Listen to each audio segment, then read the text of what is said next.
여러분, 혹시 자식에게 이런 문자 한 통을 받아보신 적 있으신가요? 엄마 죄송한데 이제 생활비는 조금 줄여야 할 것 같아요. 평생을 자식 하나만 보고 살아온 일은 넘은 어머니가 어느 날 아들에게 이 한마디를 듣고 손에 든 휴대폰이 천근처럼 무거워졌다고 합니다. 그런데 놀라운 건 그날 이 어머니를 정말 무너뜨린 건 돈이 아니었습니다.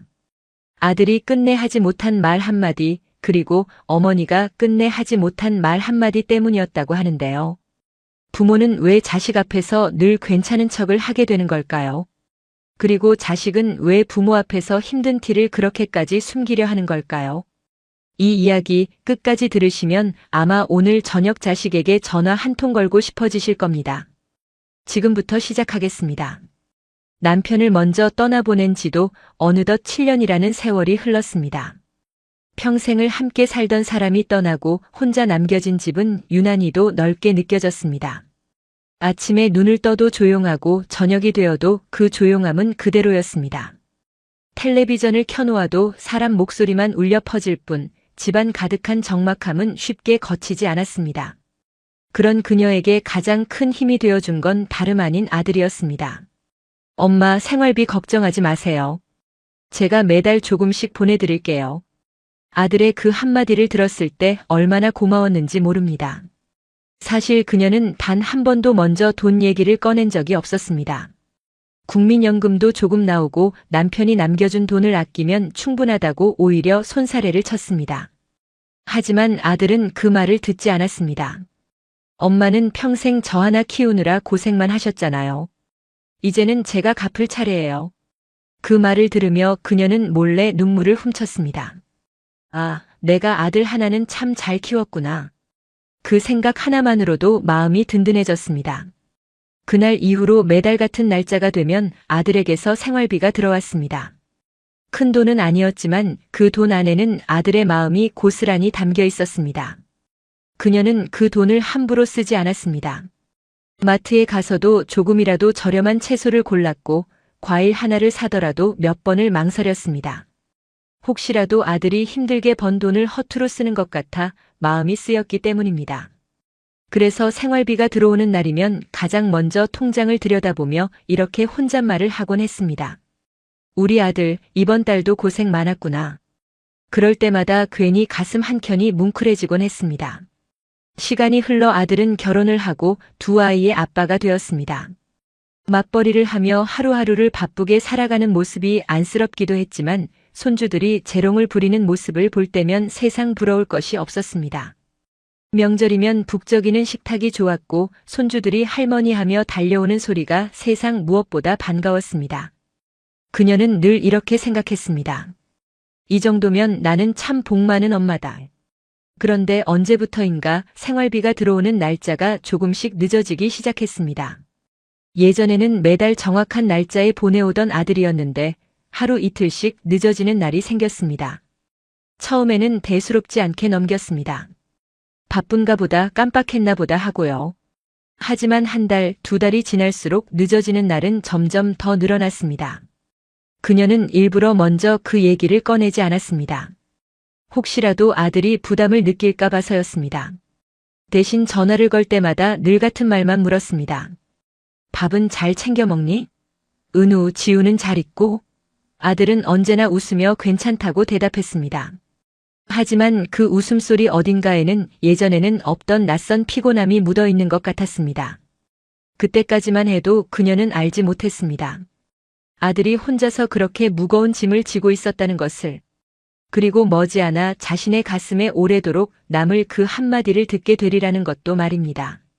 시간이 지날수록 아들의 얼굴에는 웃음보다 피로가 먼저 자리 잡기 시작했습니다.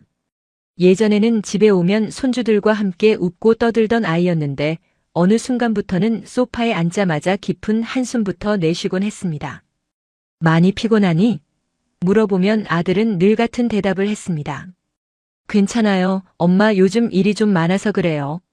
그녀는 더 이상 캐묻지 않았습니다.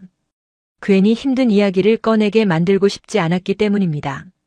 하지만 부모의 눈은 쉽게 속일 수 없는 법입니다.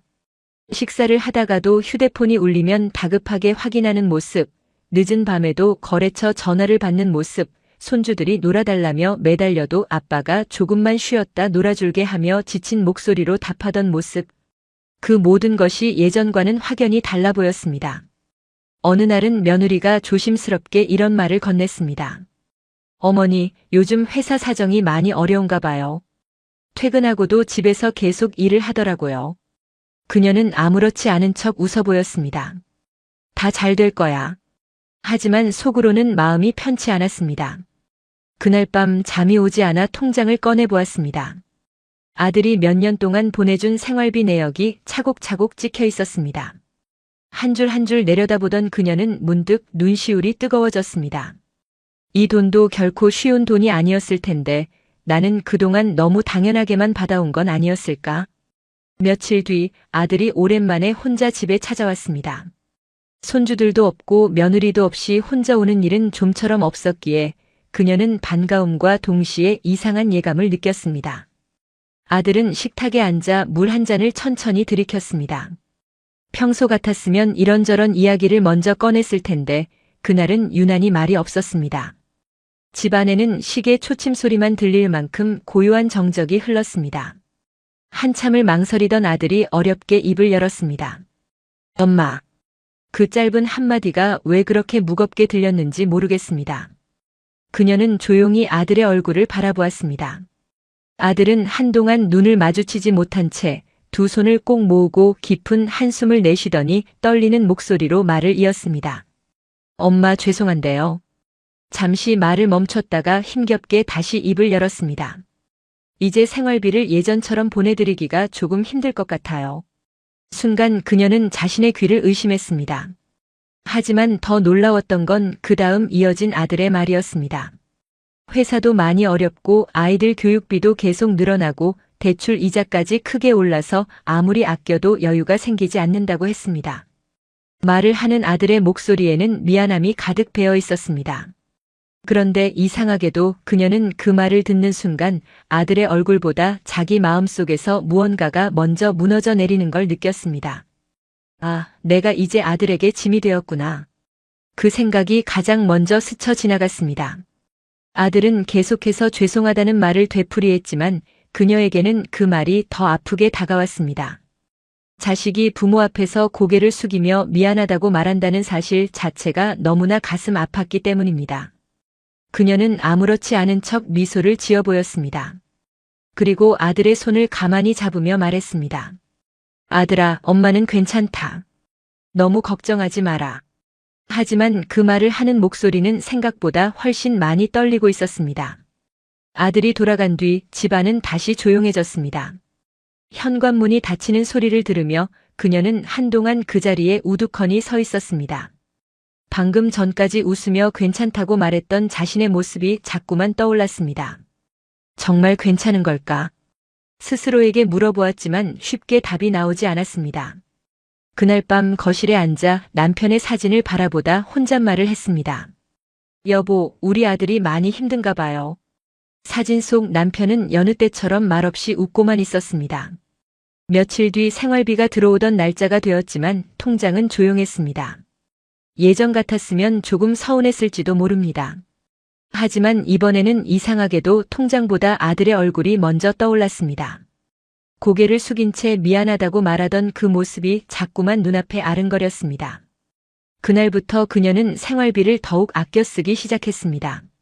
마트에서도 장바구니를 오래도록 들여다보았고 좋아하던 과일도 내려놓고 반찬도 한두 가지면 충분하다고 생각했습니다. 나는 이 정도면 충분해. 아들이 지금 더 힘들 텐데. 그녀의 걱정은 온통 아들을 향해 있었습니다. 그러던 어느 날 손주의 생일을 맞아 작은 선물을 사들고 아들 집에 찾아갔습니다. 초인종을 누르려는 순간 집안에서 아들과 며느리의 대화 소리가 들려왔습니다. 일부러 엿들으려던 것은 아니었습니다. 문 앞에 서 있던 그 순간 두 사람의 목소리가 그대로 들려왔을 뿐입니다. 여보, 어머니 생활비 안 보내드려도 정말 괜찮겠어? 며느리의 걱정스러운 목소리였습니다. 잠시 뒤 아들이 나지막이 대답했습니다. 안 괜찮지. 그런데 지금은 방법이 없어. 잠시 침묵이 흘렀습니다. 아들은 깊은 한숨을 내쉬며 말을 이었습니다. 회사에서 월급도 줄었고 대출은 그대로고 아이들 학원도 끊을 수는 없잖아. 카드값 밀리지 않으려고 버티는 중이야. 그 말을 듣는 순간 그녀의 가슴이 먹먹해졌습니다. 그동안 아들이 생활비를 줄인 것이 자신을 덜 생각해서라고만 여겨왔는데 그게 아니었습니다. 아들은 어머니를 포기한 것이 아니라 자기 자신을 먼저 내려놓으며 버티고 있었던 것입니다. 그때 며느리가 다시 말을 이었습니다. 당신이 용돈도 안 쓰고 점심도 편의점에서 대충 때우는 거 어머니가 아시면 얼마나 속상해 하실까. 아들은 작게 웃으며 답했습니다. 엄마는 모르시는 게 나아. 평생 고생만 하셨는데 이제 와서 또 걱정시켜드리고 싶지 않아. 그 말을 듣는 순간 그녀는 더 이상 초인종을 누를 수가 없었습니다. 손에 든 선물 상자를 꼭 끌어안은 채 조용히 발걸음을 돌렸습니다. 엘리베이터를 기다리는 동안 눈물이 자꾸만 흘러내렸습니다. 그 눈물은 서운함에서 나온 것이 아니었습니다. 미안함에서 나온 것이었습니다. 아들은 부모를 위해 미안해하고 있었는데 자신은 그런 아들의 마음도 모른 채 혼자 서운해했던 것이 못내 미안했습니다. 집으로 돌아오는 버스 안에서 창밖을 바라보며 그녀는 생각했습니다.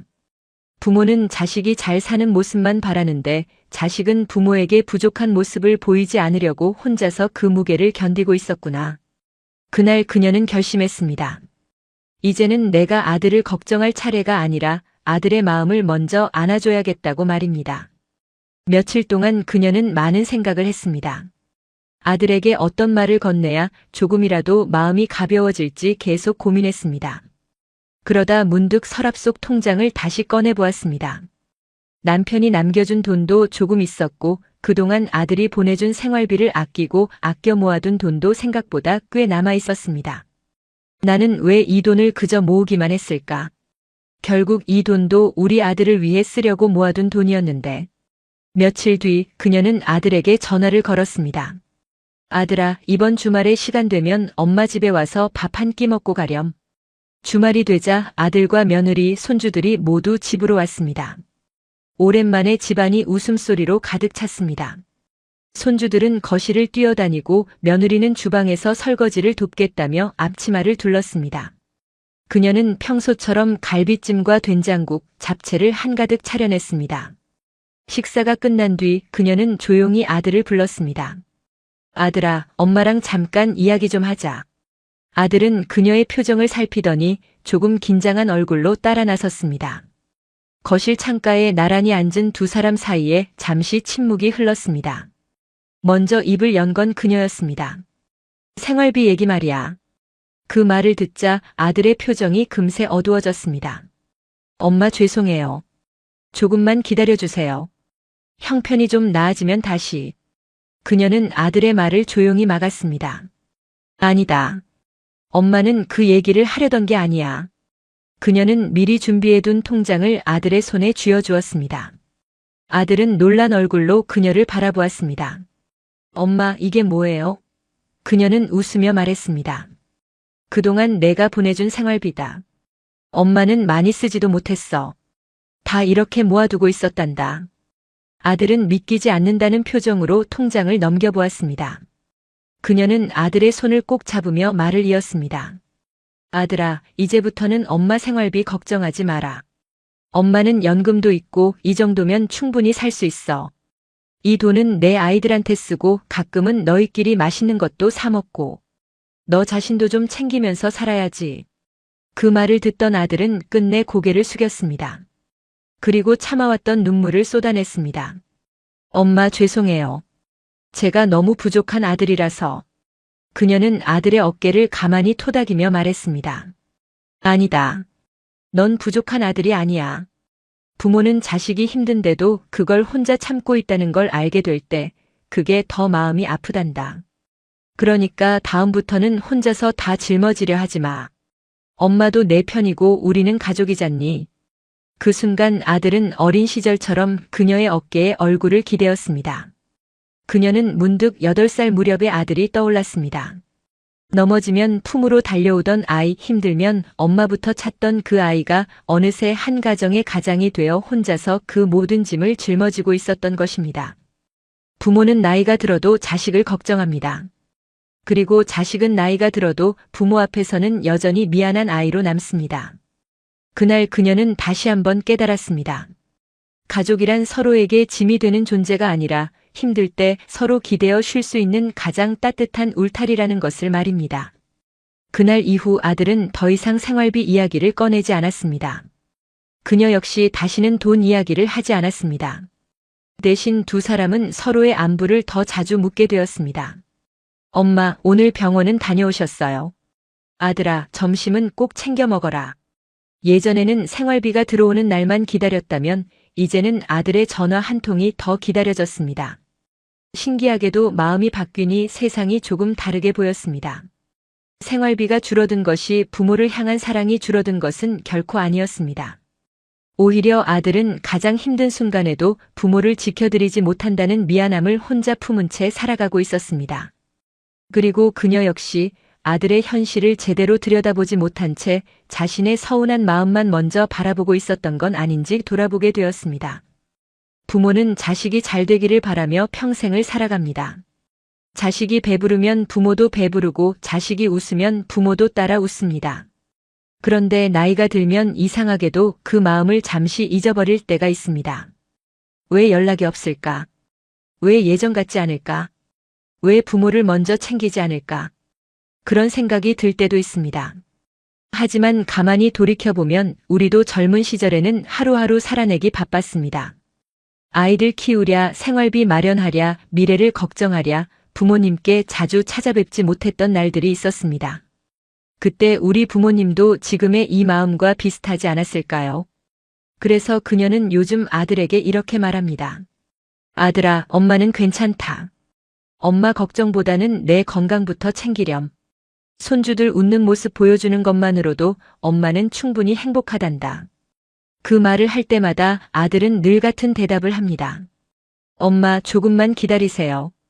조금 안정되면 우리 함께 여행 가요. 그 말을 들을 때마다 그녀는 속으로만 이렇게 대답합니다. 아들아, 엄마는 내가 더 열심히 사는 것보다 더 건강하게 웃으며 사는 게 좋단다. 세상 모든 부모의 마음은 아마 비슷할 것입니다. 자식이 부모를 위해 애쓰는 것도 사랑이지만 부모에게는 자식이 무리하지 않고 행복하게 살아가는 모습을 보는 것이 가장 큰 효도입니다. 혹시 오늘 부모님께 전화드릴 생각을 하고 계셨다면 길게 이야기하지 않으셔도 괜찮습니다. 엄마 잘 지내세요? 아버지 식사는 하셨어요? 그 짧은 안부 한마디가 부모에게는 하루를 환하게 밝히는 큰 선물이 될 수 있습니다. 그리고 지금 부모님을 모시고 계신 분들도 혹시 부모님의 작은 서운함 뒤에 숨어있는 진짜 마음을 한 번쯤 헤아려 보셨으면 좋겠습니다. 서운함의 끝에는 미움이 아니라 언제나 사랑이 남아있기 때문입니다. 오늘 전해드린 이야기는 실제 사연을 바탕으로 재구성한 이야기입니다. 끝까지 함께 해주셔서 진심으로 감사드립니다. 다음 이야기에서 또 만나요.